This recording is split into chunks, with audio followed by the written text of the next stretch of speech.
মুহতারাম হাজিরিন, আল্লাহর কোরআনের ব্যাখ্যা এত মায়াময়, এত মধুময়। এই মধু আল্লাহ মধুর মধ্যে রাখে নাই, যে মধু যে সোদা আল্লাহ তারা কোরআনে রাখছেন। কতক্ষণ ঠিক কিনা?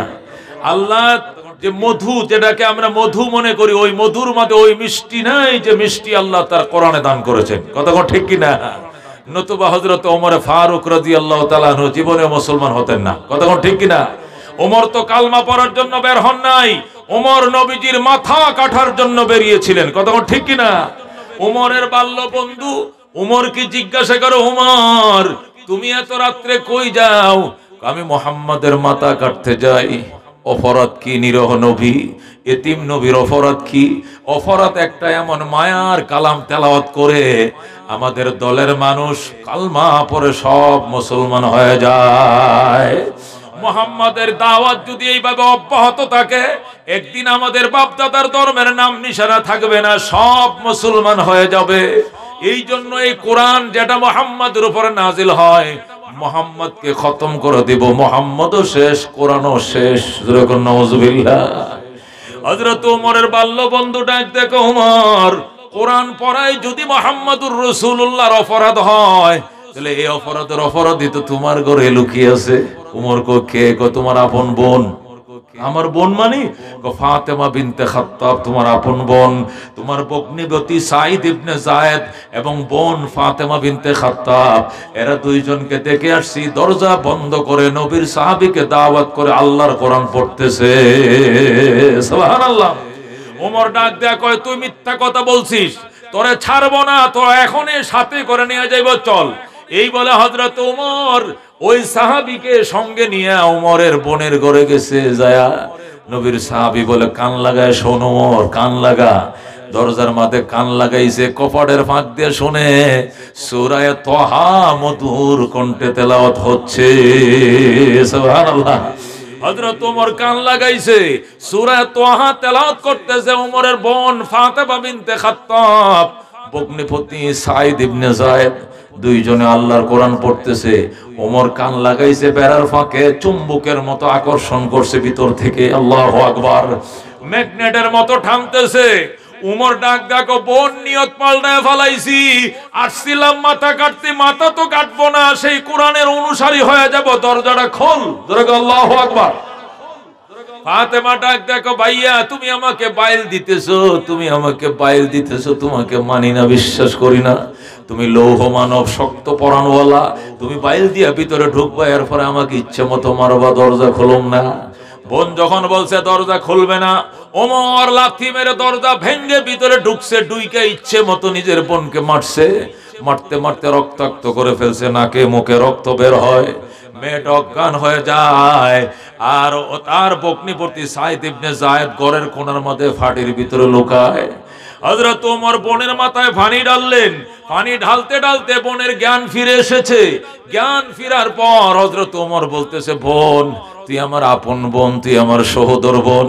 আমি বুঝতে পারি নাই, কোরআন পড়ার অপরাধে তোকে মারি নাই, বরং কোরআন শুনতে দিলে না কেন, এই কারণে তোকে আমি মেরেছি, মাফ করে দে। তুই কোরআন শুনতে দিলি না কেন, এই জন্যই মেরেছি। কোরআন পড়ার অপরাধে আমি মারি নাই, তুই দরজা খুলতে দেরি করছিস কেন? ফাতেমা ডাক দেখো, ভাইয়া আমার আম্মু যে পেটে তোমাকে ধারণ করেছিলেন, ওই পেটে আমাকেও ধারণ করেছিলেন। আমি তোমার সৎ বোন নই, আমি তোমার পালিত বোন নই, আমি তোমার সহোদর বোন। আমাকে তুমি এইভাবে মারলা, তোমার কি মায়া দয়া লাগে নাই?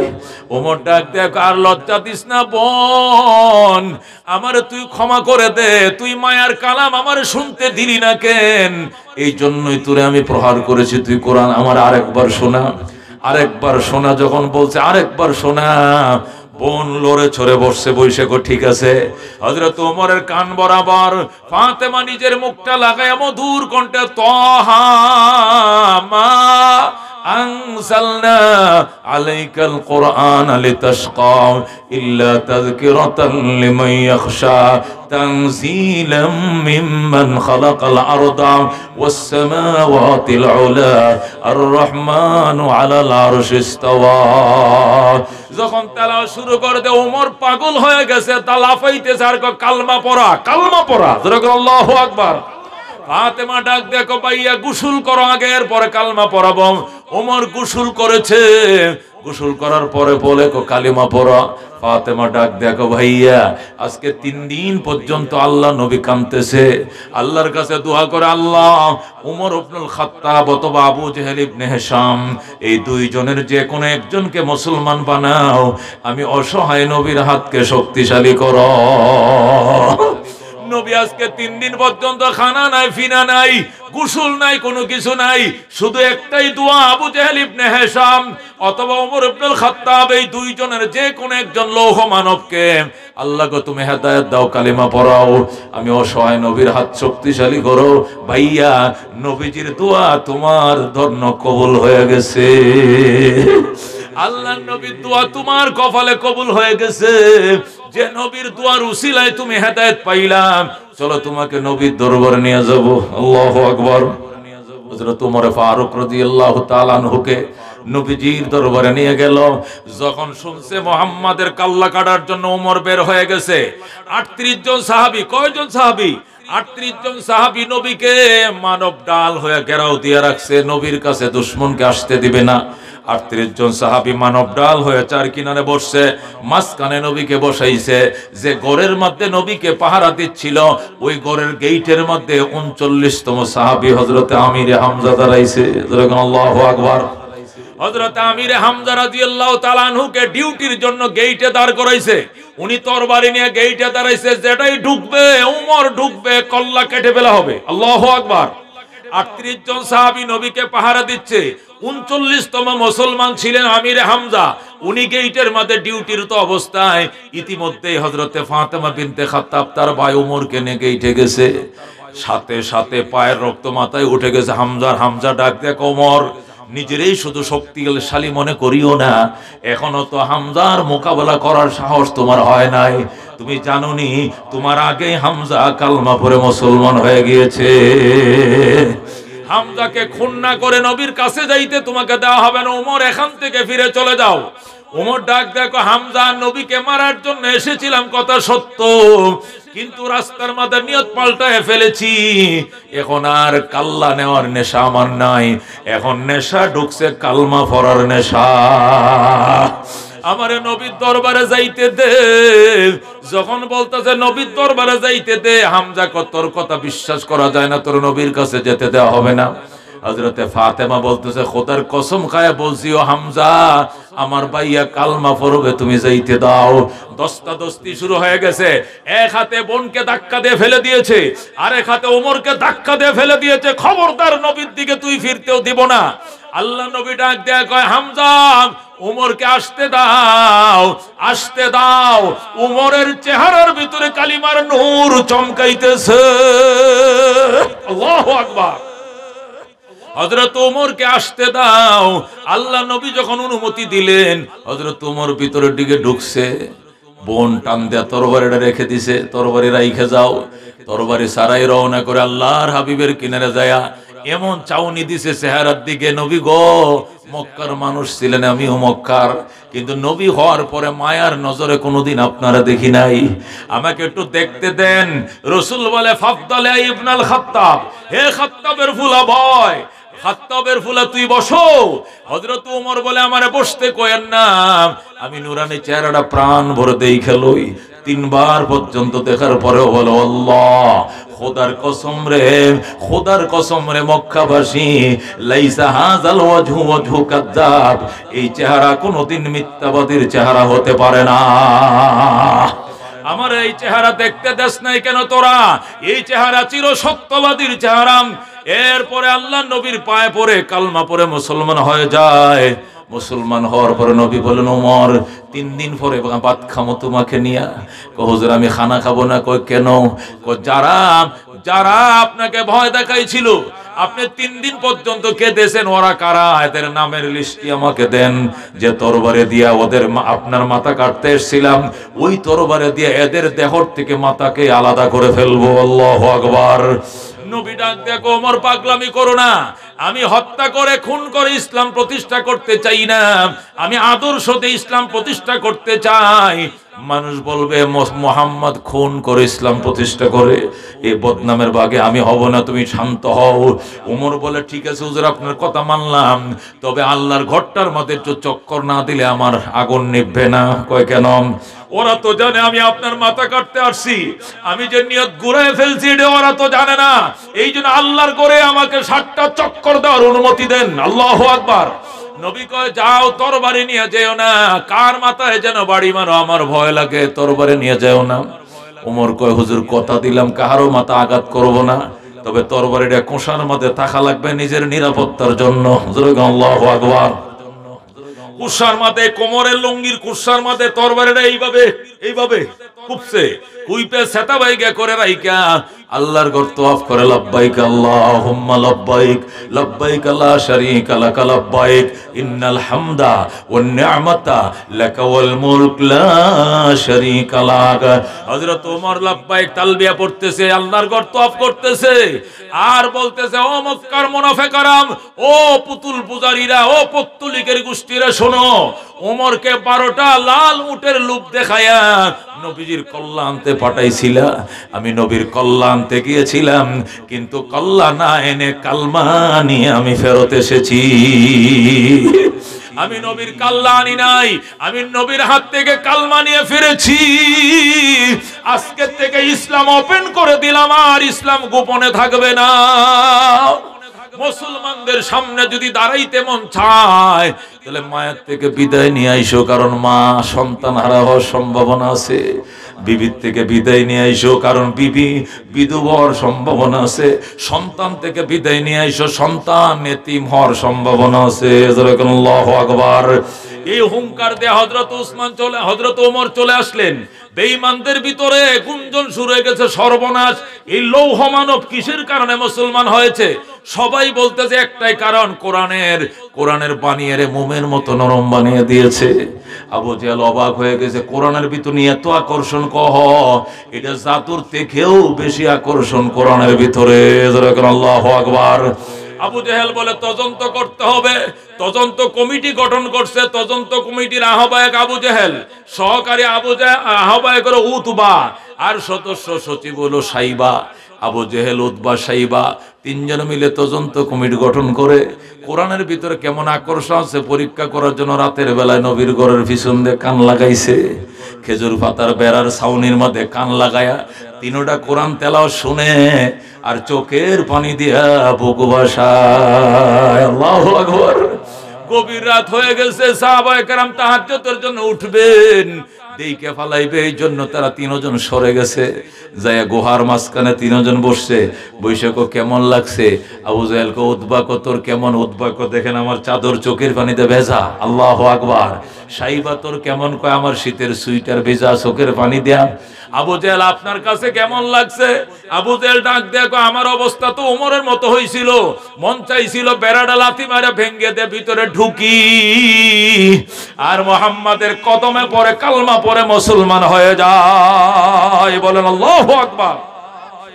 কিন্তু আমার হাতে যেহেতু মক্কার নেতৃত্ব, আমি যদি মুসলমান হয়ে যাই তাহলে সবাই আমাকে লজ্জা দিবে, আমাদেরকে গাঙ্গে বাসায়া, আমাদেরকে নদীতে বাসায়া। আবু জেহেল তার পথ ধরছে, এই জন্য আমি মুসলমান হই নাই, নতুবা আমার অবস্থা ওমরের থেকে কম হয় নাই। কোরআনের ভিতরে এত জাদু, এমন আকর্ষণ, এই কোরআন কোনো অবস্থাতে শুনতে দেওয়া যাবে না। এই জন্য তাড়াতাড়ি সংসদ অধিবেশন বসছে।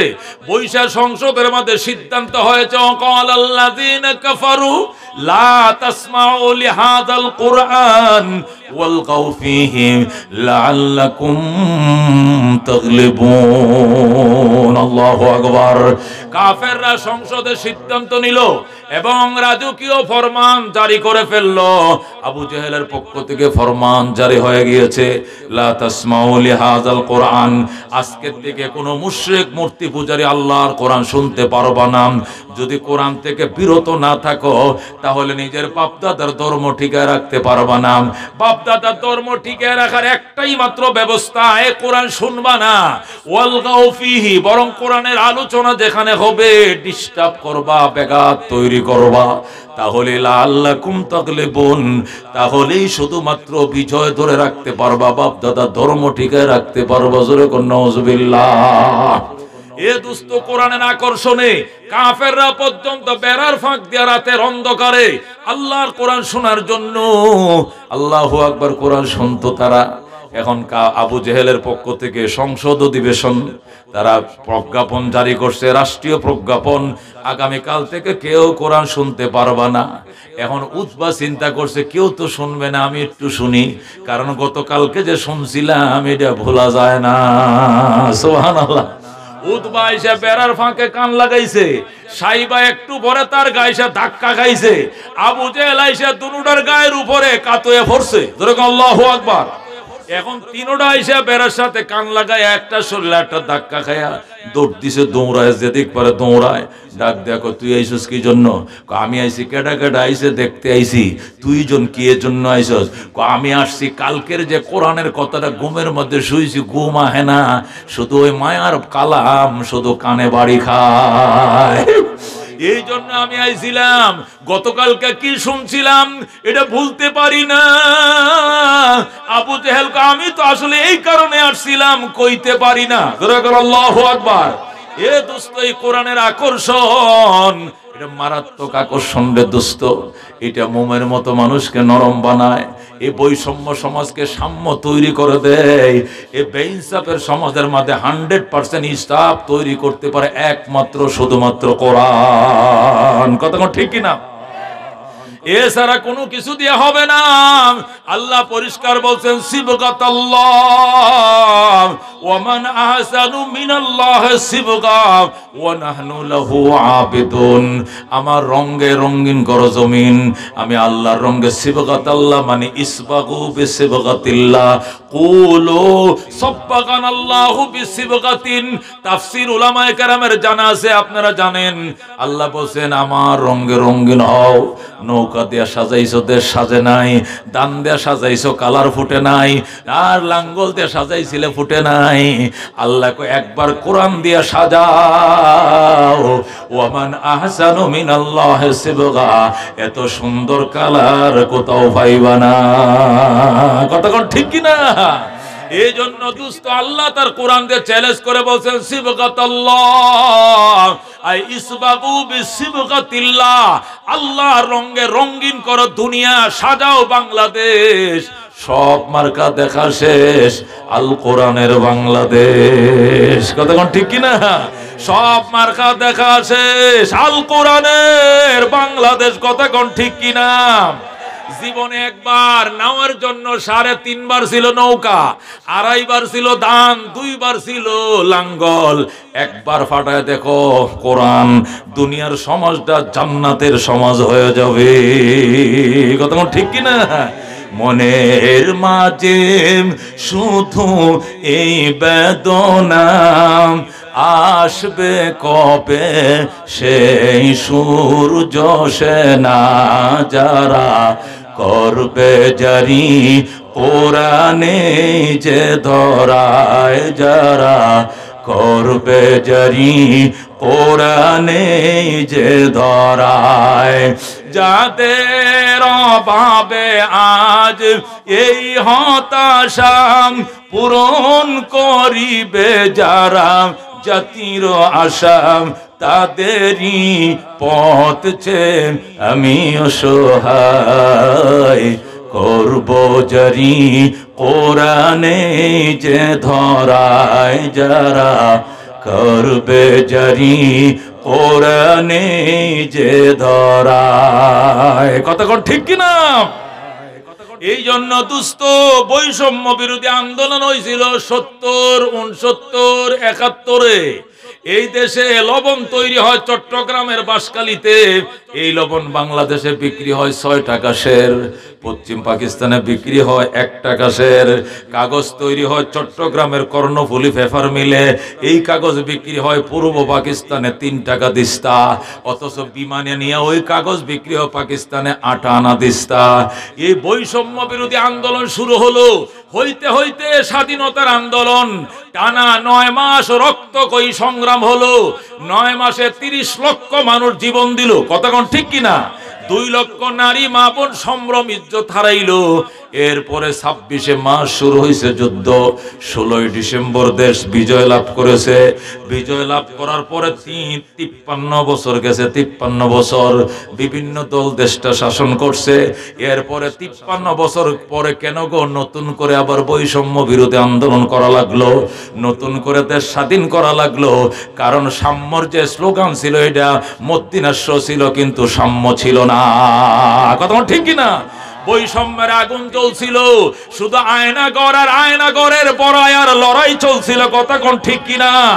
যে সমস্ত উলামায়ে কেরাম বালেগ হওয়ার পরে কোনোদিন হাঁটুর উপরে কাপড় উঠাই নাই, এই উলামাদেরকে জেলখানায় নিয়া অন্ডকোষের মধ্যে কি দেওয়া হয়েছে? কারেন্টের শর্ট দিছে, জোরে কোন নাউজুবিল্লাহ।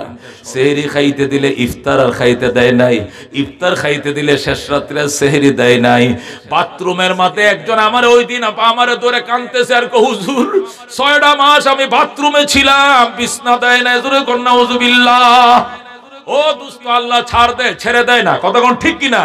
এই 53 বছর পরে নতুন করে কেন স্বাধীন করা লাগলো? শুধু বৈষম্যর কারণে। কতক্ষণ ঠিক কিনা? এখন নতুন করে আমরা যারা যাব নিয়ত করতেছি, দুস্তরে বৈষম্যই থাকবে যতদিন আল্লাহর কোরআনে সাম্যের কিতাব আমরা চর্চা না করবো। কতক্ষণ ঠিক কিনা? হযরত ওমর ফারুক রাদিয়াল্লাহু তাআলা আনহু 2,55,00,000 বর্গ মাইলের পৃথিবীকে শাসন করছে, আর আমরা শাসন করি মাত্র 2,55,000 বর্গ মাইল। ঠিক কিনা? 1,55,000 বর্গ মাইলের বাংলাদেশ। ব লেখলে 19 কাল লেখা জায়গা নাই, 19 কাল লেখলে তালেবে সোজায় কলকাতা। কতক্ষণ ঠিক কিনা? মানচিত্রের মধ্যে দেশের নামটা লেখার পর্যন্ত জায়গা হয় না। ছোট্ট একটা দেশ, 1,55,000 বর্গ মাইল, সেখানে পর্যন্ত রে বাজান বৈষম্য চলছে, শুধু আয়নাগর আর আয়নাগরের প্রতিযোগিতা। কতক্ষণ ঠিক কিনা?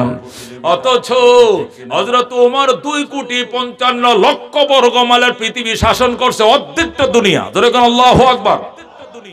সেখানে অর্ধেকটা পৃথিবী শাসন করছেন। মানুষ তো দূরের কথা, এটা পশু পর্যন্ত পশুর উপরে বৈষম্য করতে পারে নাই। কথা কোন ঠিক কিনা?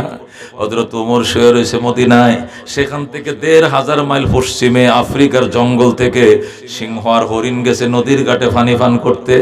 গলায় সাথে গলা মিলে পানি পান করে, কেউ কাউরে আক্রমণ করে না। যেরকম আল্লাহু আকবার।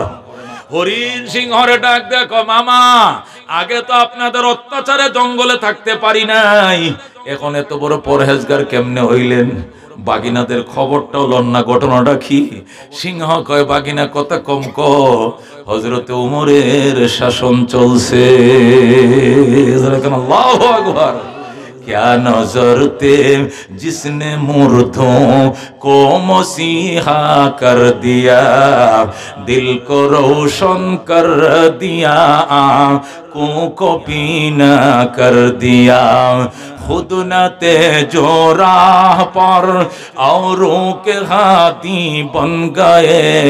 क्या नजर थे जिसने मुर्दों को मसीहा कर दिया, दिल को रोशन कर दिया, आँखों को पीना कर दिया। ज़रूर मरहबा। हज़रत उमर फारूक রাদিয়াল্লাহু তাআলা আনহু অর্ধেক জাহানের বাদশা, অর্ধেকটা পৃথিবীর রাজা তিনি। এরপরে জেরুজালেম এখনো ওনার নিয়ন্ত্রণে আসে নাই। হযরত ওমর জেরুজালেম কর্তৃপক্ষের কাছে চিঠি লিখলেন, ও জেরুজালেম কর্তৃপক্ষ, আমি খলিফাতুল মুসলিমিন ওমর বলছি, চিঠি পাওয়া মাত্র বাইতুল মুকাদ্দাসের চাবি এবং দলিল পত্র আমার হাতে বুঝিয়ে দিতে হবে, এটা আমাদের। যেরকম আল্লাহু আকবার। হযরত ওমর চিঠি লিখছে, ইহুদিরা জেরুজালেম কর্তৃপক্ষ, ইহুদিরা পাল্টা চিঠি লিখছে, খলিফাতুল মুসলিমিন আমরা কাগজপত্র ফাইলপত্র নিয়া বাইতুল মুকাদ্দাসের চাবিপত্র নিয়ে দাঁড়ায় আছি আপনার দরবারে যাওয়ার জন্য, কিন্তু আপনি যদি দয়া করে আমাদের দেশে একটু আসতেন, আপনি কোন আদর্শ দিয়া দুনিয়াটা চালাইতেছেন একটু দেখলে আমাদের অভিজ্ঞতা হইতো। সুবহানাল্লাহ। আপনি কি শক্তি প্রয়োগ করে অস্ত্রের জোরে পৃথিবী শাসন করেন, নাকি চরিত্রের জোরে, কোরআনের জোরে, আদর্শের জোরে? আমরা একটু পরীক্ষা করতাম চাই। আমাদের দেশে বেড়ায় যান, আপনাকে উষ্ণ সংবর্ধনা জানাবো। আসিবা মাত্র বিনা রক্তপাতে আপনাদের নবীর কাছে মক্কাবাসী যেরকম মক্কা উঠায় দিয়েছিল, আপনার কাছে আমরা বাইতুল মুকদ্দাস উঠায় দেব। যেরকম আল্লাহু আকবার। ইহুদিরা যখন চিঠি লিখছে, হযরত ওমর গোলাম রেখো, গোলাম বাইতুল মুকদ্দাস যেতে হবে। কয় না, সাবধান স্যার, এটি খারাপ মানুষ, ইহুদিরা বড় ডেঞ্জারাস, এটি বেঈমানের গোষ্ঠী। ওমরের সাথে বেঈমানের করবে এমন কোন বাপের ভোজ জন্ম লয় নাই। আল্লাহু আকবার। ওমরের সাথে বেঈমানি করবে এমন বাপের ভূত না। চিঠি পাঠাইছে, চিঠি আমার কাছে আছে, এই চিঠি নিয়ে আমি যাব, চলো গোলাম উট রেডি করো। গোলাম উট রেডি করছে, গদি বসাও বসাইছে, গদি লাগাম লাগাও লাগাইছে লাগাম। ওমর লাফতে উঠছে উটের উপরে। আল্লাহু আকবার বলেন। ওমর উটের পিঠের উপরে লাফতে উঠছে, গোলামরে বলছে লাগাম ধরে টানো। গোলাম লাগাম ধরে টানছে, চলছে। উট কোন দিকে যায়? বাইতুল মুকদ্দাস। মদিনা থেকে বাইতুল মুকদ্দাস প্রায় 1700 কিলোমিটার। যেরকম আল্লাহু আকবার। এই 1700 কিলোমিটার রাস্তা যাবে, গোলাম টানতেছে, উমর বৈশা রয়েছে। গোলাম তো টেনশন, এত রাস্তা আমি টানবো কেমনে? উমর কো চলতে থাকো। 3 মাইল গেছে। 3 মাইলে আরবরা 1 মঞ্জিল কয়। কয় মঞ্জিল বলে? 3 মাইলে 1 মঞ্জিল বলে, মঞ্জিল ওয়াহিদ। 3 মাইলে তারা কি বলে? মঞ্জিল ওয়াহিদ, মানে 1 মঞ্জিল। 3 মাইল গেছে, 1 মঞ্জিল হয়েছে। উমর গোলামরে বলে থামো। গোলাম বলে স্যার কি প্রস্রাব করবেন? কয় না, নাস্তা খাবেন না, নমাজের টাইম হয়েছে না, তো থামতে বললেন কেন? চলতে থাকে। কয় বেটা বুঝিস না, তো থামতে বলছি, থাম। ধমক দিছে, গোলাম থামছে। এবার ওমর ডাক দেয়া কয় তুই উটের ফিটে উঠ। গোলাম রেখো, তুই উটের ফিটে উঠ। গোলাম উঠবে না, দিছে শাবক দিয়ে বাড়ি। বেটা উঠবে না কেন? ওমরের বিচার না মারলে কল্লা থাকবে না। আল্লাহু আকবার। হযরত ওমর ধমক দিছে, এটা উঠছে উটের ফিটের উপরে। ওমর ডাক দেয় এখন গোলাম বসবে, অর্ধেক জাহানের বাদশাহ লাগাম ধরে টানবে। আল্লাহু আকবার। दुनियाए सदाकत में तेरे नाम रहेगा, सिद्दीक तेरे नाम से इस्लाम रहेगा, दुनियाए शुजाअत में तेरे नाम रहेगा, फारूक तेरे नाम से इस्लाम रहेगा। ज़रा कौन मरहबा। হযরত ওমর ফারুক রাদিয়াল্লাহু তাআলা আনহু লাগাম ধরে টানতেছে, আর গোলাম বসে রইছে। ওমর কয় তুই গনিস কয় মাইল হইছে? গোলাম রাখো, তুই গণ্য রাখবে কয় মাইল হইছে। 3 মাইল হইলে পরে তুই আবার লাম্বি, আমি আবার উঠবো। যেরকম আল্লাহু আকবার। গোলাম মাইল গনা থুইয়া সে দোয়া ইউনুস পড়ে। কি পড়ে? গোলাম রে কইছে মাইল গন্ত, হে মাইল না গণ্য লা ইলাহা ইল্লা আনতা সুবহানাকা ইন্নী কুনতু মিনাজ জালিমিন। ওমর কয় তোর উপরে কোন মুসিবত আইছে? তুই মুসিবতের কালমা ফরজ কি লেগে? তোর উপরে কোন বিপদ? বিপদ তো আর কিছু না, আসমান ভাঙ্গে ভরবো, না হলে ঠাডা ভরবো। আসমান ভাঙবে নয় তো ঠাডা পরে আমার কল্লায় ভরবে। কয় কেন? অর্ধেক জাহানের বাদশা লেগাম টানে, আর আমি গোলামের ফুট, গোলাম উডের ফিটে বসা। আল্লাহু আকবার। এই জন্য আমি দোয়া ইউনুস পড়ি রে ভাই। ও উমর, আল্লাহর আসমান আমার ভেঙ্গে পড়বে আমার মাথায়, নতুবা ঠাডা পড়বে। ওমর কয়েকটাও পড়তো না। বেটা এটাই ইসলাম, এটাই সাম্য, এটাই মানবিক মর্যাদা। রহমতুল লিল আলামিন এটি আমাদেরকে শিখাইছে। আল্লাহু আকবার। এ গোলাম শোন, দোয়া ইউনুস পড়িস না, কালিমা শাহাদাত পড়তে থাক, জিকির করতে। দোয়া ইউনুস পড়িস না, এখানে কোনো মুসিবত না, এটা শান্তি। এ গোলাম তোর কবরে তুই যাবি, আমার কবরে আমি যাব।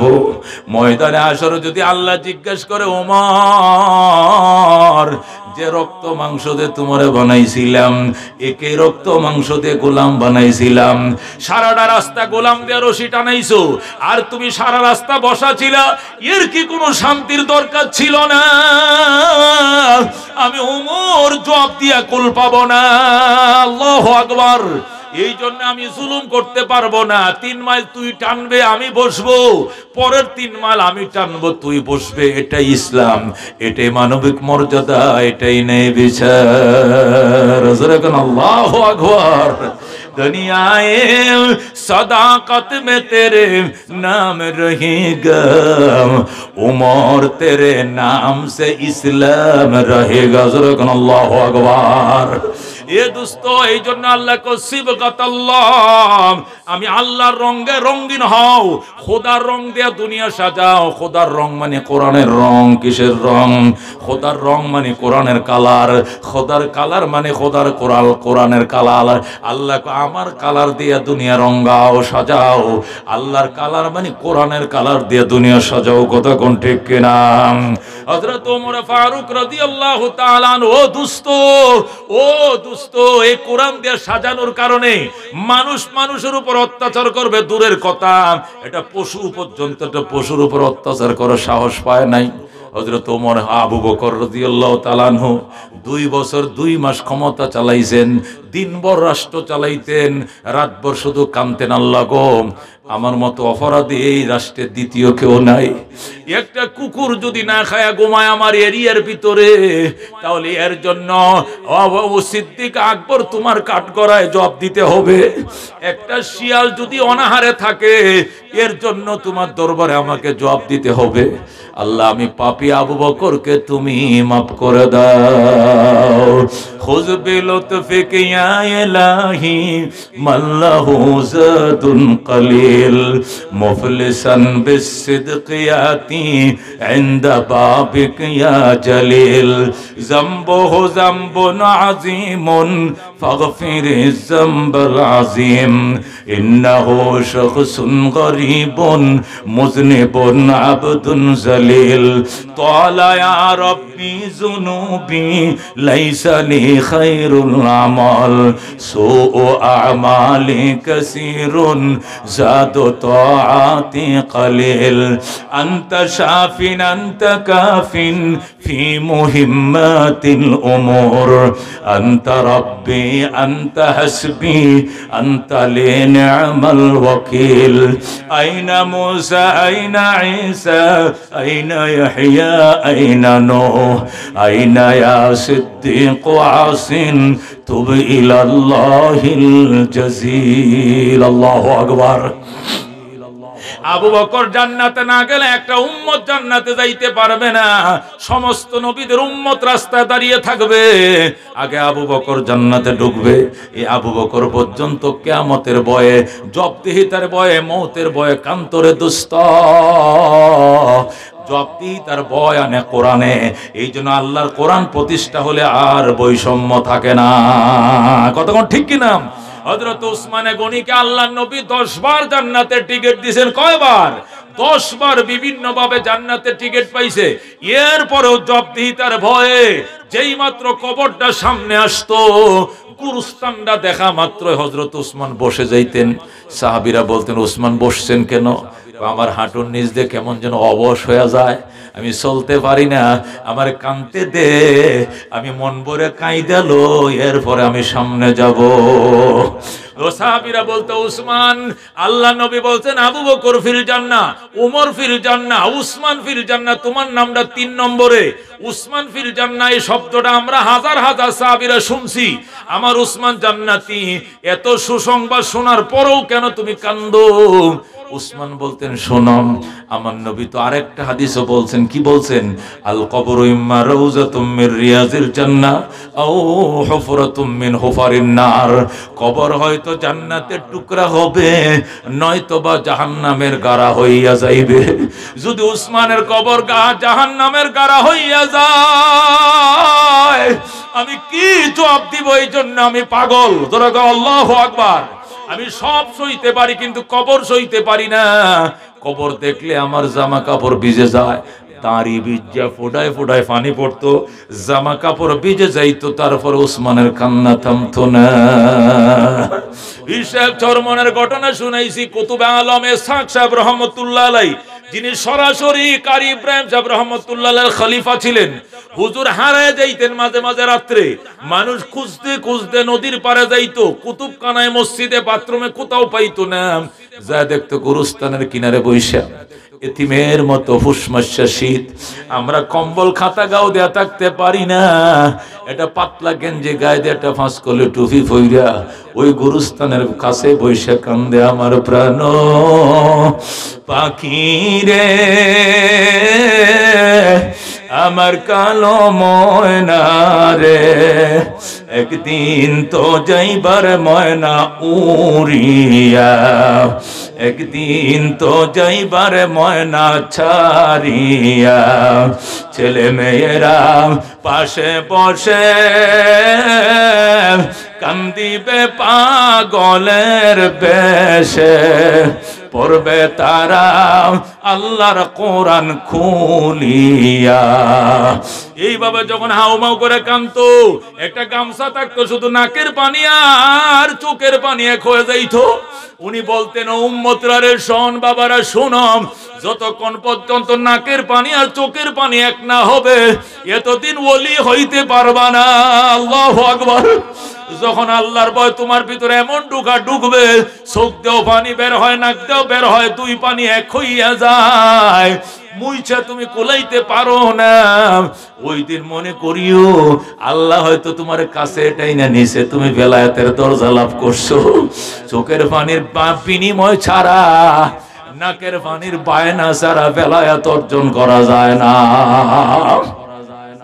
আল্লাহর ওলিকে নেওয়ার জন্য মুরিদানরা আসতো, কুলে নিত, আবার পরে যাইতেন, পিছলায়া শরীরটা ভিজে যাইতো, পিছলায়া পরে যাইতেন, আর বলতেন আমারে নিস না, আমারে কানতে দে, আমারে কানতে দে। মানুষ লক্ষ লক্ষ মানুষ শুধু বামন সাতা মহাদুপুর থেকে 30টা বাজ যায় সরমনে। কারণটা কি, ঘটনাটা কি, ফাইসো কি সরম নাই বাজান, আর কিছু সেখানে নাই, ওখানে গেলে কিছু কান্নাকাটি করা শিখা যায়। কথা ঠিক কি না? বয়ান শুনলে মনটা ভাসান, মনটা নরম হয়, চোখ দেয়া ফানিয়া এড়ে আর কিছু না। আল্লাহর ওলি বলতে আমার নিস না, আমি যাব না। ফজলুল করিম রহমতুল্লাহ আলাইহি বলেন, আপনি যে যাবেন না অন্ধকার, আপনার কি ভয় লাগে না? এই কুয়াশার আন্ধার আপনার কি ভয় লাগে না? আল্লাহর ওলি কান্ত কবরের আযাব মানুষ যদি দেখি তো গরবারি সারিয়ায় জংলায় তাকি তো, গরবারি সারিয়ায় জংলায় তাকি তো। এ বন্ধু এরপরে জোর করে যখন বাড়িতে নিয়ে গেছে, কুতুব কানের মাঝে নিয়ে কানবেন, এখানে বসে কান্দেন। আপনি গুরুস্থানের কিনারে যায় বৈশা কেন কান্দেন?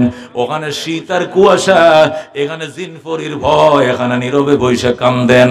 আল্লাহর ওলি আল্লাহু আকবার আবার কান্না শুরু করছে। জীবনে না করিলাম বন্দিগি, গুনাহ করে কাটাইলাম জিন্দেগি, গুনাহ করে কাটাইলাম জিন্দেগি। তোবা করে আবার তওবা ভাঙ্গিলাম, অবশেষে খাঁটি তওবা করিলাম। তুমি যদি মাফ না করো আল্লাহ বান্দারে, বলো তোমার বান্দা যা বেকার কাছে। তুমি যদি মাপ না করো আল্লাহ হাসরে, বলো তোমার বান্দার কি উপায় হবে। এ বন্ধু আল্লাহর কানছে, কান্দে কানতে কানতে কানতে চোখের পানির বিনিময় আল্লাহ তো কোন একটা মর্যাদার আসন তাদেরকে দান করছিল। এই জন্য পাগলরা এখনো ওনাদের দরবারে কান্নার জন্য যায়। কথা কোন ঠিক কিনা? এই জন্য দুস্থ কোরআনের শাসনের মাঝে কান্না আছে, কোরআনের শাসনের মাঝে পরকালের জবাবদিহিতা আছে।